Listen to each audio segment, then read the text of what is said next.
Imagine a world where humans built machines more advanced than anything seen for 1,000 years, where enormous monuments aligned perfectly with the stars, where mysterious lines etched into the desert can only be seen from the sky, where electricity might have been harnessed 2,000 years ago, and where hunter-gatherers created temples older than civilization itself. These aren't myths. These are real discoveries. 5 impossible ancient secrets that scientists still cannot explain.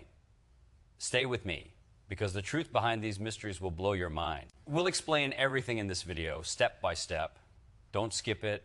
Long before satellites mapped our planet, before microscopes revealed hidden worlds, before computers calculated the future, human beings were already shaping stone metal and knowledge in ways that still leave us silent with awe. Across deserts, mountains, oceans, and forgotten cities, traces of impossible achievements whisper a haunting question. Were the ancients more advanced than we dare to believe? Tonight, we journey into 5 discoveries that refuse to be neatly explained. Each one is a doorway into mystery. Each one challenges the limits of what we think early civilizations could accomplish. And each one reminds us that history is not a straight road, it is a labyrinth, filled with shadows, brilliance, and unanswered wonder. What? The Antikythera mechanism, a machine lost in time. In 91, Greek sponge divers stumbled upon a shipwreck resting silently at the bottom of the Mediterranean Sea. Among statues and coins lay a corroded mass of bronze unremarkable at first glance. But inside that lump of metal was a revolution.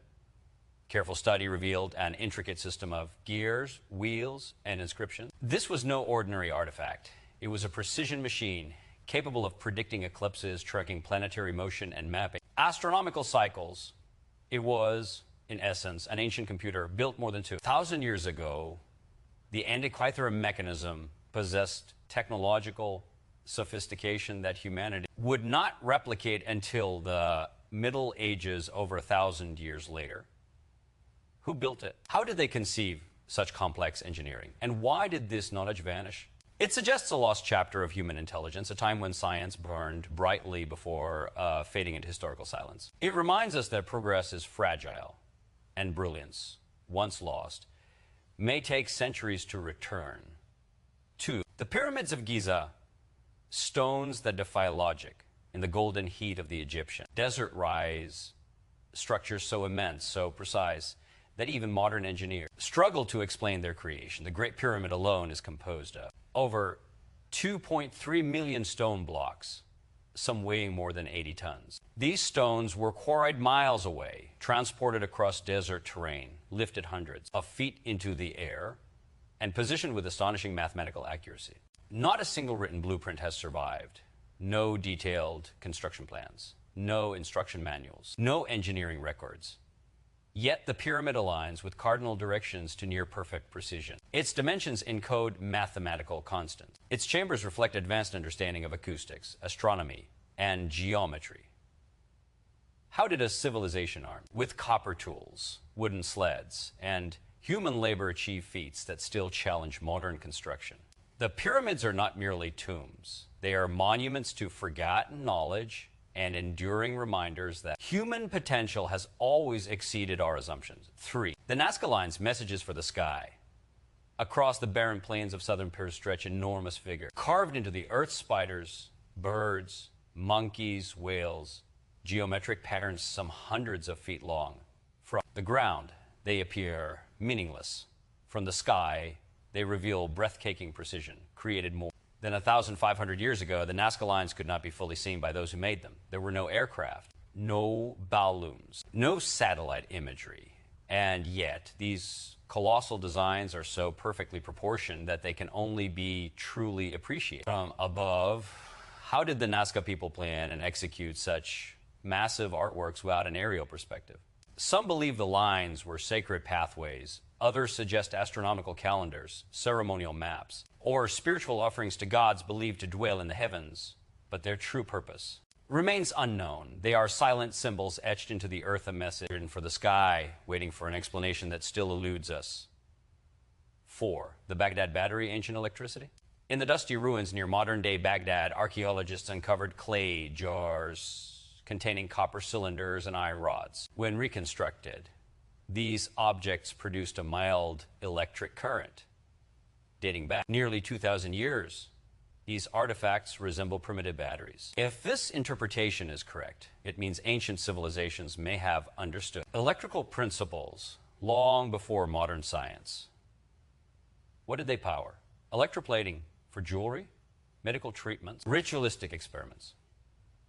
There are no written explanations, no diagrams, no clear records, only the unsettling realization that electricity won out. The defining forces of modern civilization may have flickered in ancient hands, then disappeared into oblivion. It suggests a technological lineage interrupted, a spark extinguished, waiting centuries to be reignited. 5. Göbekli Tepe, the temple that rewrote history. High on a hill in southeastern Turkey lies Göbekli Tepe, a site so old and so extraordinary that it shattered everything historians thought they knew. It predates Stonehenge. It predates the pyramids. It predates agriculture itself, carved more than 11,000 years ago. This massive stone complex features towering pillars engraved with animals, symbols, and intricate designs constructed by people believed to be simple hunter-gatherers. But hunter-gatherers, we were taught, did not build monumental architecture. And yet, here it stands. Göbekli Tepe suggests that organized religion, advanced planning, and large-scale cooperation existed long before farming, cities, or formal governments. It forced us to rethink the story of civilization. Perhaps humanity did not rise gradually from simplicity. Perhaps brilliance emerged suddenly, flourished briefly, and then vanished, leaving behind stone echoes of a forgotten awakening. The deeper mystery. These discoveries are not just puzzles of engineering or archaeology. They are mirrors reflecting back a humbling truth. We may know far less about our origins than we believe. Civilizations rise, knowledge grows, and then, through war, disaster, climate change, or collapse, entire worlds disappear, taking their secrets with them. What remains are fragments, a gear rusting beneath the sea, pyramid standing again. The desert wind, a line etched across the earth, a jar humming faintly with ancient energy, a stone. Pillar whispering from a forgotten age. Together, they remind us that history is not complete. It is an unfinished manuscript, written across millennia with entire chapters missing. And in those missing chapters may lie stories of human brilliance equal to, or perhaps greater than, our own closing reflection when we stand before these impossible discoveries. We are not just looking at relics. We are standing at the edge of time itself. We are reminded that progress is fragile, that knowledge can vanish, that civilizations, no matter how advanced, can fade into myth. But we are also reminded of something deeply hopeful, that human beings in every era possess a boundless capacity for imagination, innovation, and wonder. The ancients were not primitive. They were pioneers, and their silent achievements still call out to us across the centuries, asking not just how they did it, but what else we have forgotten, and what we might one day rediscover. In the spring of 1901, off the rugged coast of a small Greek island, sponge divers descended into the dark, cold depths of the Mediterranean, expecting nothing more than the usual harvest from the sea. Instead, they encountered a ghost ship, a Roman era wreck frozen in time beneath layers of sand and silence. Scattered across the seabed lay statues, coins, pottery, and fragments of human history, long surrendered to the ocean. Among these artifacts was a corroded, unremarkable lump of bronze and wood, fractured in pieces, encrusted with minerals, and dismissed at first as little more than debris. Yet hidden inside this fragile mass was one of the most astonishing discoveries ever. Made a device so complex, so advanced, that it would rewrite everything we thought. We knew about ancient technology as scientists carefully cleaned and examined the fragments. They began to notice delicate gear teeth embedded in the bronze. Then came faint inscriptio.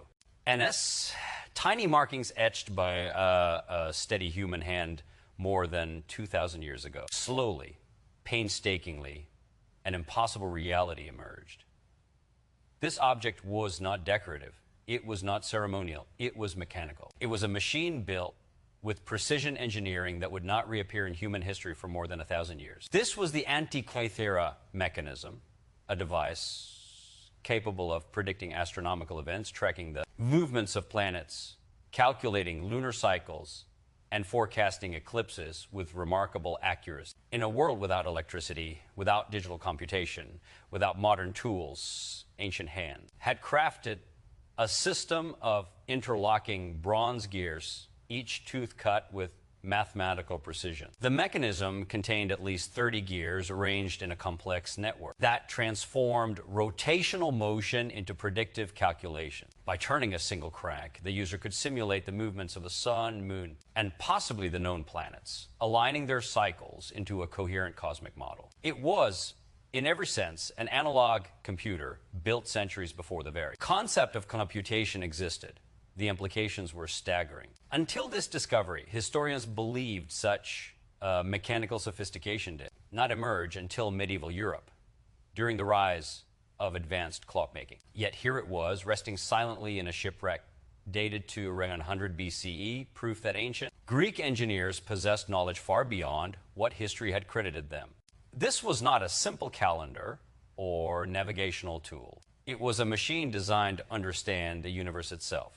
Each gear told a story of intellect, patience, and precision. The smallest teeth measured barely more than a millimeter across, demanding craftsmanship. That required not only steady hands, but deep theoretical knowledge. The inscriptions revealed references to astronomical cycles known only to highly trained scholars. The mechanism tracked the Metonic cycle, a 19-year period aligning lunar, months with solar years, and the Saros cycle used to predict eclipses. These were not discoveries of chance. They were the result of generations of mathematical observation, accumulated wisdom, and a culture that revered knowledge. Yet the greatest mystery lies not in how the device worked, but in how such knowledge vanished. There are no surviving blueprints, no instruction manuals, no recorded traditions that describe machines of this complexity. The Antikythera mechanism appears suddenly in history fully formed and then disappears without a trace. It is as though an entire chapter of human innovation was erased, leaving behind only the shattered remnant. Who built it? Some scholars believe it was constructed in Rhodes, a center of astronomical study and mechanical craftsmanship in the ancient world. Others suggest connections to Archimedes, the legendary Greek mathematician, whose inventions were said to border on the miraculous. Ancient texts describe machines that modeled planetary motion, devices so wondrous they seem to defy belief. But none have survived. None, except this. The ship carrying the mechanism was likely transporting luxury goods, statues, and treasures to Rome, perhaps as spoils of conquest or gifts for wealthy elites. In the chaos of ancient trade routes, storms, and war, the vessel sank, sealing its cargo beneath the waves. Had it reached its destination, the mechanism might have been studied, replicated, and improved. Instead, it was entombed by the sea, its brilliance hidden for 2 millennia, when modern scientists finally pieced together its purpose using X-ray imaging and digital reconstruction. They found themselves staring into the mind of an ancient engineer. Every turn of its gears mirrored the rhythms of the cosmos. Every inscription echoed a civilization deeply engaged with the heavens, seeking not only to observe the universe, but to comprehend its hidden order. This machine forces us to reconsider the intellectual world of ancient Greece. These were not primitive thinkers stumbling blindly through mystery. They were systematic observers, precise mathematicians, and bold innovators. They understood that the universe followed patterns, and they built machines to capture those patterns in metal. And motion, yet, as extraordinary as the Antikythera mechanism is, it also reveals the fragility of progress. Knowledge is not guaranteed to endure. Libraries burn, cities fall, empires collapse.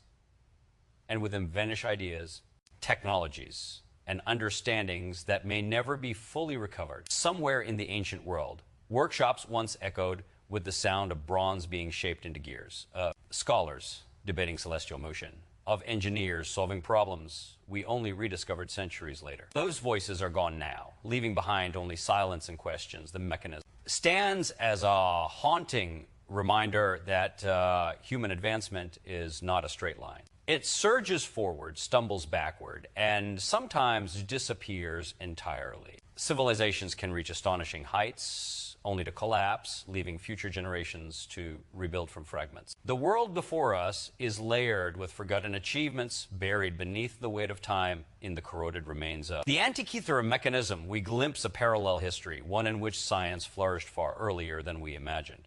It challenges the comforting narrative of linear progress and forces us to confront a deeper uncertainty. If such extraordinary technology could exist and vanish once, how many other wonders have been lost? How many ancient breakthroughs were erased by war, disaster, and decay, leaving no trace for us to find? Every gear, every inscription, every fragment carries the weight of that loss. It speaks of minds that reach for the stars and built tools to measure the infinite. It speaks of a world that believed understanding the universe was not merely a philosophical pursuit, but a mechanical one, something that could be moved.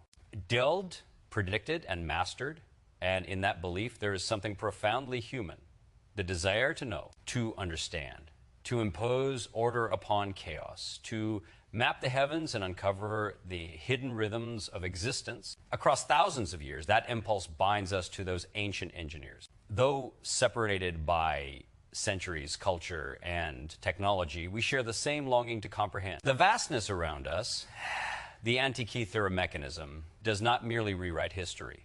It reshapes our sense of possibility. It reminds us that brilliance can arise in unexpected eras, that genius is not confined to modern times, and that the ancient world may have been far more technologically sophisticated than we ever dare to believe.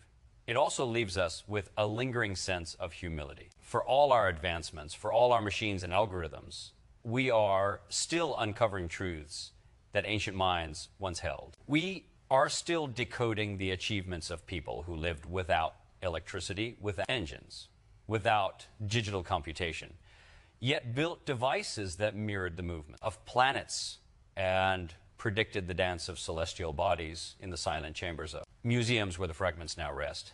The mechanism continues to whisper its story, a story of lost knowledge, of forgotten brilliance, of human potential that transcends time. It stands at the bridge between worlds, connecting modern curiosity with ancient wonder, reminding us that the roots of science stretch far deeper into the past than we ever imagined, and that beneath the surface of history lies a vast, uncharted ocean of forgotten genius, waiting to be rediscovered, waiting to challenge everything we think we know about who we are and where we came from.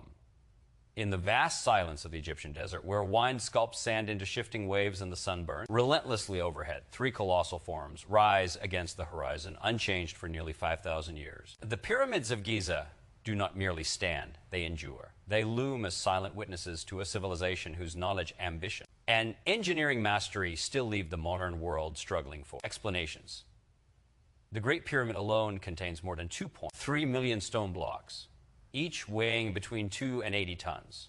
The sheer scale of this achievement defies simple logic. These stones were quarried from sites miles away, cut with astonishing precision, transported across unforgiving terrain, lifted to heights exceeding 400 feet, and placed so perfectly that even today, the seams between blocks are barely visible. Modern cranes, steel machinery, and digital surveying tools would struggle to match such accuracy. Yet, this monument was built using technology believed to consist mainly of copper. Tools, sledges, ropes, and human muscle. The pyramid is aligned almost perfectly, with the four cardinal directions deviating by less than a fraction of a degree. Its base forms a near-perfect square, with each side nearly identical, L in length. This level of geometric precision demands advanced knowledge of mathematics, astronomy, and surveying. Ancient builders clearly possessed a profound understanding of the natural world, the movement of the stars, and the geometry hidden within space itself. Yet, no construction manuals survive, no blueprints, no step-by-step instructions, no detailed records explaining how such an enormous project was executed. There are no surviving accounts describing the techniques used to transport the stone, raise them to such heights, or fit them together with such astonishing exactness. What remains are only theories, fragments, and unanswered questions. One of the greatest mysteries lies in the transportation of the stones. Some blocks originated from quarries more than 500 miles away, transported across the Nile and through desert sands. The logistics alone are staggering. How were these massive stones moved without modern vehicles? Some theories suggest sledges pulled over wet sand. Others propose elaborate ramp systems, counterweight mechanisms, or lost engineering techniques unknown to us today. Yet no single explanation fully satisfies the scale, efficiency, and precision required. Even more baffling is the internal design. Deep within the Great Pyramid lie chambers and corridors that reflect extraordinary architectural insight. The King's Chamber contains massive granite beams weighing up to 80 tons, stacked above the chamber to relieve structural PR. Escher. These beams were lifted and placed with precision that modern engineering equipment would find formidable. The Grand Gallery, with its soaring corbelled ceiling and flawless symmetry, reveals an aesthetic sophistication equal to its technical brilliance. The pyramid also displays remarkable astronomical alignment. Its positioning corresponds closely to the cardinal directions, while internal shafts align with stars significant in ancient Egyptian cosmology. Some researchers believe these shafts were designed to guide the soul of the pharaoh towards specific constellations associated with eternal life. Whether symbolic, ceremonial, or functional, these alignments demonstrate a cosmic awareness deeply embedded in the structure's design. Yet perhaps the most astonishing feature is the pyramid's endurance. Despite earthquakes, erosion, human interference, and the passage of millennia, it remains standing. Its original polished limestone casing, now mostly gone, once reflected sunlight so brilliantly that the pyramid may have shone like a beacon across the desert, visible from vast distances. In its prime, it would have been a radiant monument, shimmering under the Egyptian sun, a man-made mountain of light. This monument challenges the notion of ancient limitation. The tools attributed to the builders seem grossly inadequate for such a task. Copper chisels would dull quickly against hard stone. Wooden sledges would strain under immense weight. Ropes woven from natural fibers would fray under constant stress. And yet, block by block, layer by layer, the pyramid rose. Some scholars argue that the ancient Egyptians possessed lost technologies, techniques that vanished as dynasties collapsed and empires faded. Others suggest that our understanding of ancient engineering is fundamentally flawed, that we have underestimated the ingenuity, organization, and determination of these early builders. Tens of thousands of laborers may have worked in coordinated teams, guided by master planners who understood logistics, geometry, and physics with astonishing clarity. Archaeological evidence reveals that these workers were not slaves, but skilled laborers, craftsmen, and engineers who lived in organized communities near the construction site. They were fed, housed, and medically treated, suggesting a society capable of sustaining massive long-term projects. The pyramids then become not symbols of tyranny, but of collective human effort, unified toward a single monumental purpose, yet the central mystery persists. How exactly was it done? Even with modern technology, replicating the Great Pyramid would demand immense resources, years of labor, and extraordinary precision. Computer simulations propose various ramp systems, but none fully account for the scale and efficiency required. Straight ramps would need to stretch for miles. Spiral ramps would require internal spaces never found. Levers and counterweights help, but not enough to fully resolve the puzzle. The pyramid's design incorporates mathematical constants such as pi and the golden ratio embedded within its proportion. Whether intentional or coincidental, these relationships suggest a deep mathematical awareness. The builders were not merely stacking stones. They were encoding knowledge into architecture, transforming mathematics into monumental form. The Great Pyramid also sits at the center of Earth's landmass, near the geographic center of the planet's continent, a placement that hints at advanced geographical understanding. While some debate this claim, the coincidence itself adds to the aura of mystery surrounding the site. Time has stripped away many answers. Papyrus records have decayed, libraries have burned, oral traditions have faded. What remains is stone, and stone does not speak easily. It stands mute beneath the sun, guarding secrets older than memory, and yet the pyramids speak in another way. They speak through their silence. They speak through their endurance. They speak through their impossible precision. They tell a story of human ambition that refused to accept limitation, of minds that envisioned eternity and shaped the earth. To reflect that vision, in the shadow of the pyramids, one feels the weight of history pressing close. The air seems thick with unanswered questions. Each block seems to carry a whisper from the past, urging us to look deeper, to doubt our assumptions, to acknowledge that ancient civilizations may have reached heights we are only beginning to understand. The pyramids remind us that humanity's greatest achievements are not confined to the present. Long before modern science, before engines and electricity, human beings were bending stone to their will, aligning monuments with stars, and constructing wonder that still defy explanation. They stand as monuments not only to Egyptian civilization, but to the boundless capacity of human imagination and ingenuity. They challenge us to rethink the story of progress, to recognize that knowledge can rise, fall, and vanish, leaving behind only silent witnesses. In their towering presence, we confront the fragile nature of memory, the vulnerability of knowledge, and the enduring power of human creativity.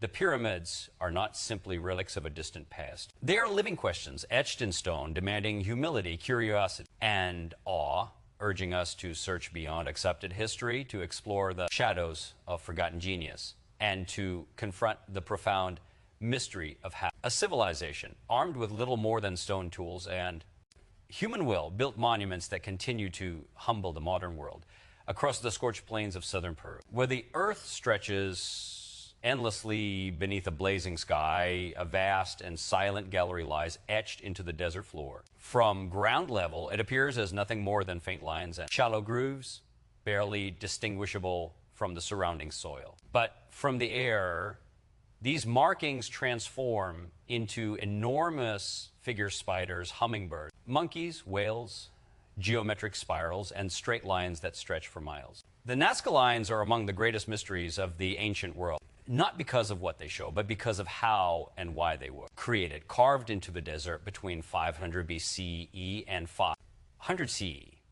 These immense designs span hundreds of square kilometers. Some figures reach lengths of more than 1,200 feet. The lines are so precise that even slight deviations would distort the shapes beyond recognition. Yet they were made by people who had no known means of aerial observation. No hot air balloons, no towers high enough to provide full visibility. No drones, satellites, or aircraft. And still, these ancient artists created perfectly proportioned forms that can only be fully appreciated from the sky. To create the lines, the Nazca people removed the dark, oxidized stones that covered the desert surface, revealing the lighter soil beneath. This simple technique produced a striking contrast, preserving the designs for centuries in one of the driest climates. As on Earth, rain is rare and wind erosion is minimal, allowing these delicate grooves to endure across millennia. Yet the simplicity of the method does nothing to explain the staggering complexity of the results. Each figure is composed of a continuous unbroken line drawn without lifting the tool, suggesting careful planning and extraordinary discipline. The straight lines stretch in near-perfect trajectories across uneven terrain, maintaining alignment across hills and valleys. The geometric patterns display symmetry and proportion that demand advanced understanding of geometry. This level of precision implies detailed planning, coordination, and measurement techniques far beyond what was once attributed to the Nazca civilization. One of the greatest enigmas is the question of purpose. Why would a culture devote immense labor and resources to creating artworks that could not be fully seen from the ground? What audience were they meant for? Some scholars propose that the lines served as ritual pathways walked during religious ceremonies to honor gods believed to dwell in the sky. In this view, the figures were offerings, messages etched into the earth to be seen by deities above. A desert, vast and open, became a sacred canvas, transforming the landscape into a bridge between the human and the divine. Others suggest an astronomical function. Certain lines appear to align with the rising and setting of the sun during solstices and equinoxes. Some correspond to the Muvum, hence of prominent stars and celestial bodies. The figures may have served as a giant calendar, mapping the rhythm of the cosmos to guide agricultural cycles, ceremonial events, and spiritual observances. Another theory proposes that the lines were linked to water, the most precious resource in this arid region. Underground aqueduct systems, known as pokios, supplied water to Nazca settlements. Some lines and figures appear to point toward these hidden water sources. In this interpretation, the geoglyphs may have been part of rituals intended to invoke rain, honor water deities, or mark sacred hydrological sites essential for survival. Yet none of these explanations fully resolves the central mystery. The scale, precision, and artistic complexity suggest a cultural significance that transcends practical utility. These were not merely navigational aids or ceremonial paths. They were expressions of worldview, identity, and belief, carved into the very fabric of the land. The act of creating such massive designs required extraordinary organization. Teams of workers would have needed to coordinate across vast distances, guided by plans laid out on a scale difficult to comprehend. Simple wooden stakes and ropes could establish straight lines, but shaping intricate figures of animals and symbols demanded careful measurement, mapping, and visualization. Some researchers believe the Nazca used scale drawings and grid systems to translate small designs into monumental proportions, a technique that reflects advanced mathematical thinking. Even more puzzling is the artistic sophistication of the figures. The animals depicted are not crude or abstract. They are graceful, dynamic, and anatomically precise. The hummingbird's wings curve delicately, the spider's legs extend with fluid symmetry, the monkey's spiral tail coils with playful elegance. These are not the works of amateurs. They reflect a deep aesthetic sensibility and a mastery of form that rivals any great artistic tradition. And yet, the creators of these wonders left no written explanation. Their voices were carried away by time, leaving only silent lines behind. Unlike the stone monuments of Egypt or the temples of Mesopotamia, the Nazca lines offer no inscriptions, no names, no recorded intentions. They resist interpretation, inviting speculation while withholding certainty. The sheer labor involved raises further questions. Creating the lines required clearing thousands of tons of stones, organizing large workforces, and maintaining consistent design over long periods. Such an undertaking suggests a society capable of sustained collective effort, driven by powerful religious or cultural motivations. The lines were not built for immediate survival. They were acts of devotion, expression, and perhaps cosmic dialogue from above. The desert becomes a gallery of immense scale, each figure occupying its own sacred space. The straight lines crisscross the plains, intersecting with shapes and spiral. Forming a vast network of meaning. Some extend for miles in near perfect alignment, ignoring natural obstacles, cutting directly across hills and valleys. As if guided by an invisible hand, there is an eerie stillness to the Nazca Plateau. Standing among the lines, one senses the weight of time pressing down, the silence broken only by the whisper of wind across stone. The figures feel both intimate and distant, personal and cosmic, as though the ancient artists were reaching beyond their word toward something unseen. Some have speculated that the lines were designed as landing strips for visitors from the sky, but such theories, while imaginative, lack credible evidence. Yet their persistence reveals a deeper truth. The Nazca lines provoke awe, so profound that they inspire speculation beyond conventional explanation. They challenge the boundaries of what we believe ancient societies could conceive and achieve.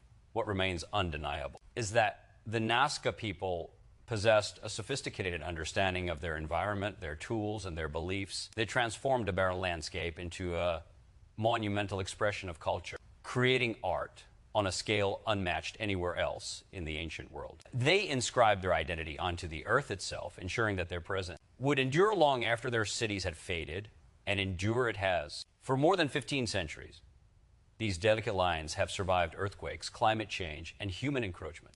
They have outlasted empires, religions, and languages. They remain stubborn and silent, guarding their secrets beneath the endless sky. Modern technology has allowed us to fully appreciate their scale for the first time. From aircraft and satellites, we can finally see what the Nazca intended, yet the revelation only deepens the mystery.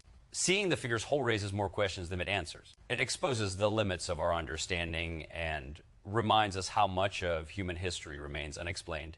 Nazca lines exist in a realm between art and science, spirituality and engineering, imagination and discipline. They defy categorization, resisting easy interpretation. They stand as testaments to a worldview in which the earth itself was a sacred text, a surface, upon which meaning could be etched for eternity. They invite us to consider that ancient civilizations may have communicated not through books or monuments alone, but through landscape, through space, through scale so immense it could only be grasped from the heavens. In doing so, they challenge our assumptions about intelligence, creativity, and ambition in the endless desert where heat blurs the horizon and silence reigns. These lines remain vast and deliberate, waiting for understanding, stretching. Across time, connecting forgotten minds to modern eyes, and whispering of a purpose still beyond our grasp.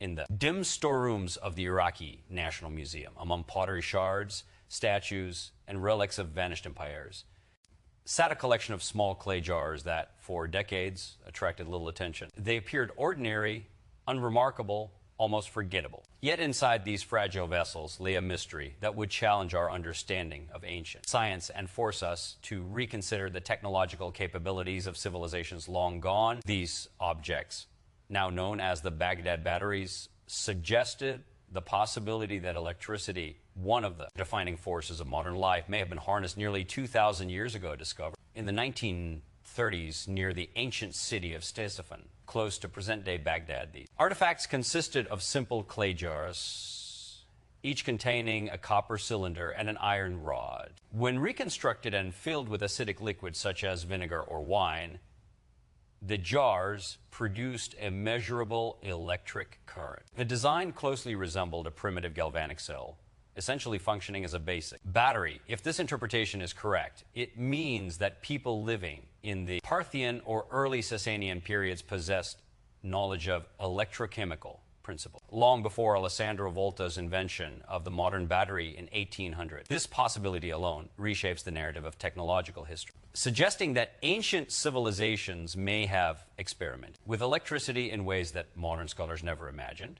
The jars themselves were simple in form, yet elegantly functional. The copper cylinder was rolled from a thin sheet of metal, carefully soldered, to form a tube. Inside it, suspended without touching the copper, was an iron rod. The entire assembly was sealed with bitumen, preventing leakage and maintaining stability. This arrangement mirrors the fundamental structure of electrochemical cells used today. When a suitable electrolyte was introduced, a chemical reaction occurred between the iron and copper, generating a small electric current. The implications of such a discovery are profound. What could ancient peoples have used electricity for? Some researchers propose that the batteries were employed in electroplating, a process by which a thin layer of precious metal is deposited onto a surface using electric current. Indeed, certain ancient artifacts exhibit remarkably thin and uniform coatings of gold or silver, suggesting a technique far more precise than traditional gilding methods of truth. This would mean that ancient craftsmen had mastered a form of applied electrochemistry, allowing them to produce intricate jewelry and ceremonial objects of exceptional quality. The shimmering surfaces of ancient relics may not have been the product of simple hammering and fire,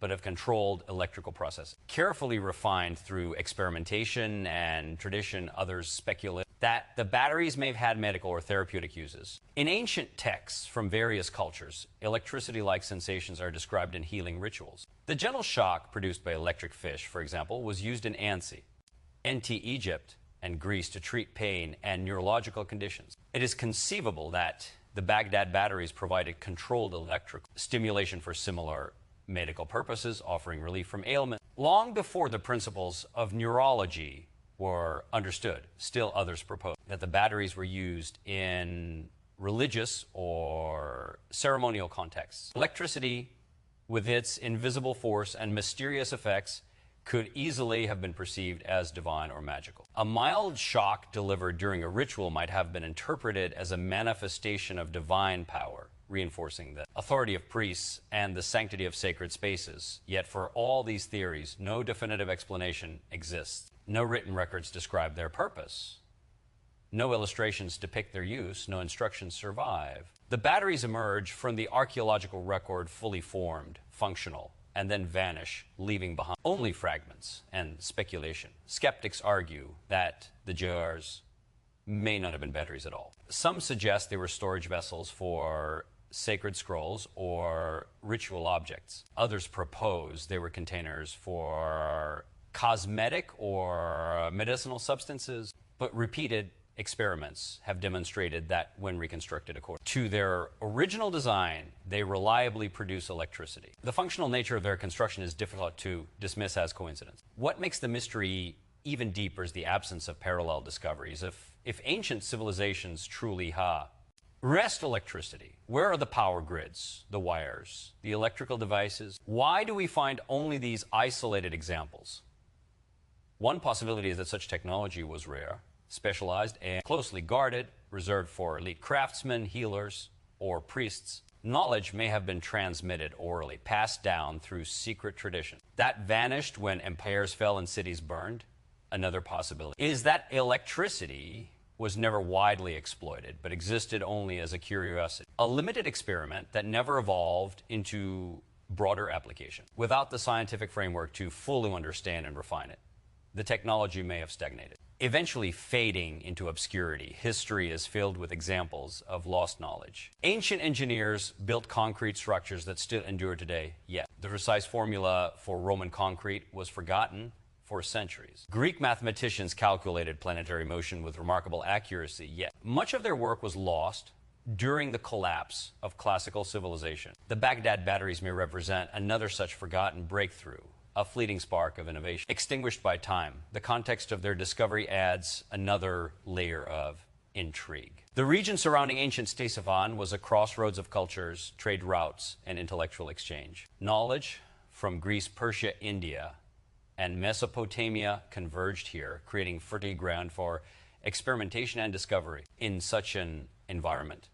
The development of electrochemical technology becomes less improbable, though no less astonishing. The simplicity of the batteries also hints at a long process of trial and error. The precise alignment of copper and iron, the careful insulation, the use of bitumen sealant suggest iterative refinement, as if generations of craftsmen gradually perfected the design. This was not a Slucci accident. It was deliberate engineering, born of observation and experience. Yet, without written documentation, the story remains fragmented. We are left to reconstruct the past from scattered clues, attempting to piece together the intentions of minds long silent. Each clay jar becomes a question mark.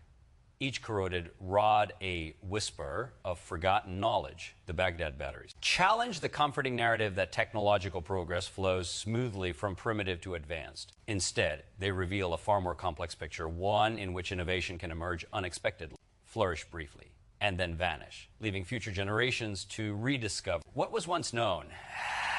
They remind us that history is not merely a story of linear advancement, but of cycles of ascent and collapse, of knowledge gained and knowledge lost. Civilizations rise to astonishing heights, only to be undone by war, natural disaster, economic decline, or cultural upheaval. In the aftermath, technologies that once seemed miraculous can disappear entirely, erased from memory. In this light, the Baghdad batteries stand as relics of a technological path not taken, a glimpse into an alternate history in which electricity might have become a defining force centuries earlier. They hint at a world in which ancient scientists and engineers probed the boundaries of nature, experimenting with force they did not fully understand, yet dared to harness.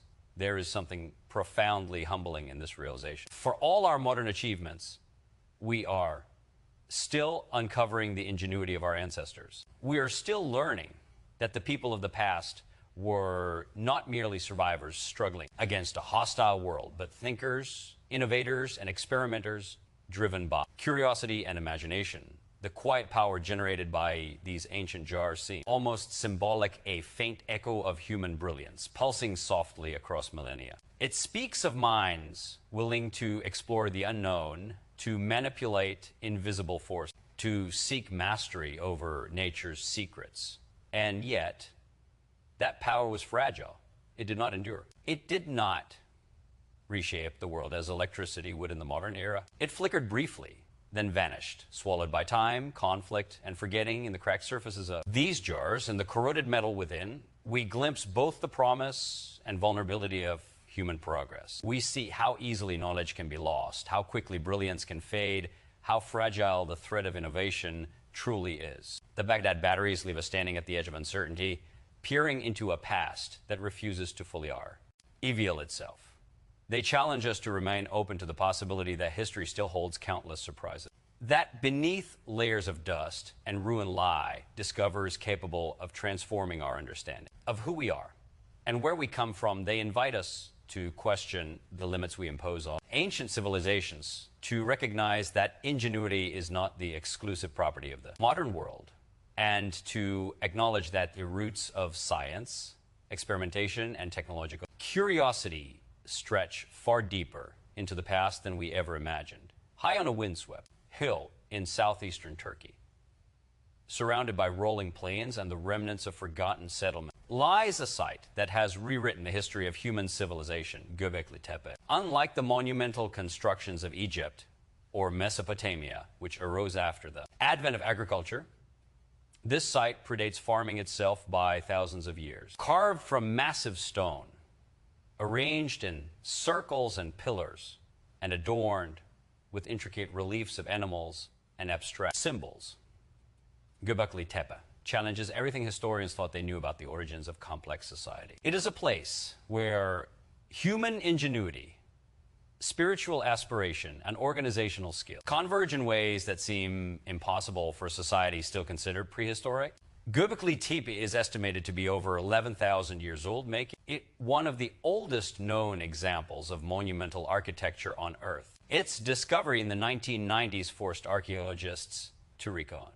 Cite the timeline of civilization, particularly the assumption that humans first settled into agricultural communities and then built monumental structures. Here, however, is evidence that large, coordinated construction projects existed long before people farmed the land or domesticated animals. The builders were hunter-gatherers subsisting on wild plants and animals. Yet they managed to carve, transport, and erect massive stone pillars, weighing up to 20 tons. With astonishing precision, the site consists of circular enclosures, each defined by massive T-shaped limestone pillars. These pillars, often arranged in pairs, are adorned with carvings of snakes, lions, boar, birds, and other creatures, executed with remarkable detail and sophistication. The carvings suggest a symbolic or ritual purpose, though the meaning behind them remains elusive. Unlike later temples, there are no signs of domestic life, no hearths, no storage facilities, no evidence of sustained occupation. This implies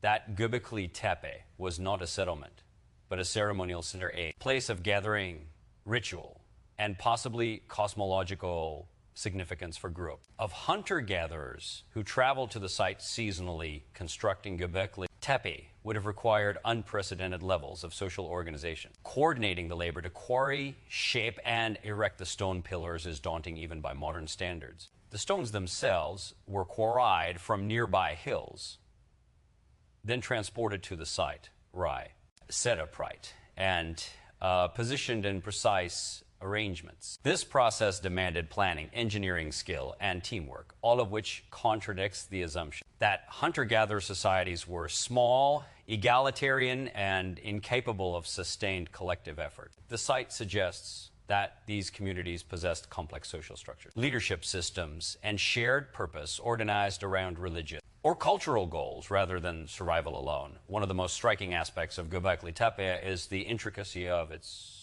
carvings. Each pillar bears symbols whose meanings remain undeciphered, but which hint at a sophisticated system of communication or symbolic thought. Predatory animals, abstract motifs, and geometric designs cover the stone surfaces, suggesting a worldview deeply connected to the natural and spiritual realms. These motifs may have conveyed stories, myths, or cosmological knowledge, preserving cultural memory long before the invention of writing. The sheer scale of these carvings, combined with their precision, underscore an artistic sophistication that we would not expect from a pre-agricultural society. Archaeologists have noted that the construction of Göbekli Tepe predates widespread sedentary life. Traditionally, historians have argued that the sequence of civilization began with farming, which allowed for surplus food, population growth, and the development of permanent settlements. Only after these conditions emerged Could large-scale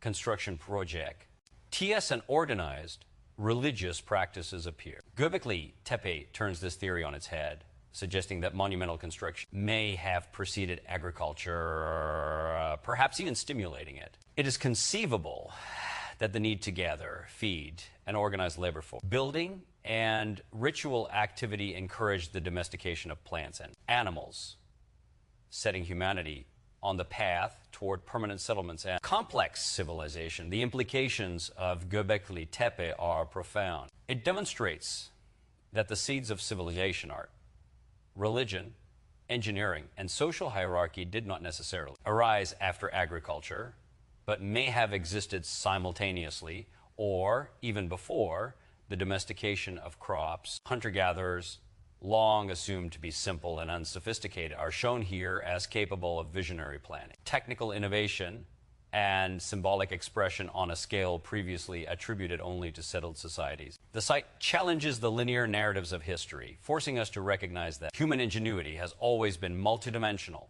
arising in unpredictable ways, and often leaving behind traces that confuse or astonish later generations. Göbekli Tepe also reveals the fragility and transience of human achievement. At some point, the site was intentionally buried. The enclosures were filled with earth and rubble, preserving them beneath layers of soil and leaving them hidden for millennia. Why this was done remains unknown. Some theories suggest ritual closure, a deliberate act sealing sacred space, while others propose societal collapse, environmental pressures, or shifts in belief systems. Whatever the reason, the burial of Göbekli Tepe ensured that knowledge of its construction, purpose, and cultural significance would be lost to history for thousands of years. It is a powerful reminder that human accomplishments, no matter how monumental, are vulnerable to disappearance. Awaiting rediscovery by future generations, the site's location further deepens its mystery. Situated on a hilltop overlooking the plain, Göbekli Tepe commands visibility across the surrounding landscape. This strategic placement may have reinforced its spiritual significance or facilitated gatherings of widely dispersed communities. Seasonal migration patterns likely influence the timing and logistics of construction and use. Coordinating such gatherings implies advanced planning and communication, sophisticated social cohesion, and the ability to mobilize labor on a scale far beyond what has been assumed for hunter-gatherers of the period. Göbekli Tepe's rediscovery also challenges our assumptions about memory, knowledge, and cultural continuity. For thousands of years, the techniques, artistic conventions, and symbolic systems represented at the site were lost. Later civilizations, from Mesopotamia to Egypt, would develop monumental architecture, religious complexes, and symbolic art. But there is no clear evidence of a direct cultural transmission from Göbekli Tepe. Its rediscovery forces us to confront the possibility that early human innovation is episodic, fragile, and easily obscured by time, leaving modern scholars to piece together fragmented legacies from scattered ruins. The construction of Göbekli Tepe required a sophisticated understanding of stone working, geometry, and spatial organization. Quarrying the massive limestone blocks demanded knowledge of leverage, chiseling techniques, and tool use. Transporting and erecting them required coordination, planning, and precise execution. The ability to mobilize labor, sustain workers, and manage resources over decades or even centuries underscored a level of societal complexity previously thought impossible for pre-agricultural communities. These achievements suggest that intelligence, innovation, and organizational skill are not strictly products of settled life or technological abundance. They are deeply human traits, present even in societies we once considered primitive. In studying Göbekli Tepe, archaeologists confront more than architectural feats. They confront questions about belief, ritual, and human aspiration. The site's design reflects a worldview in which animals, symbols, and abstract forms conveyed meaning, identity, and cosmology. Its very existence implies that humans sought connection with forces greater than themselves, striving to interpret, influence, or honor the natural and spiritual worlds. In doing so, they laid the foundation for future civilization, not merely in technological terms, but in the realm of culture, ritual, and collective imagination. The deliberate burial of the site ensures that our understanding remains incomplete. Excavations reveal only fragments, and each discovery raises new questions. How were the rituals conducted? What did the symbol signify? How did this monumental undertaking influence the surrounding populations? And why was it eventually abandoned? Every stone, every carving, and every circular enclosure is a piece of a larger story, a story that remains tantalizingly out of reach, waiting for interpretation and understanding. Thanks for watching this Vido and Dawn T. Forget to like and subscribes.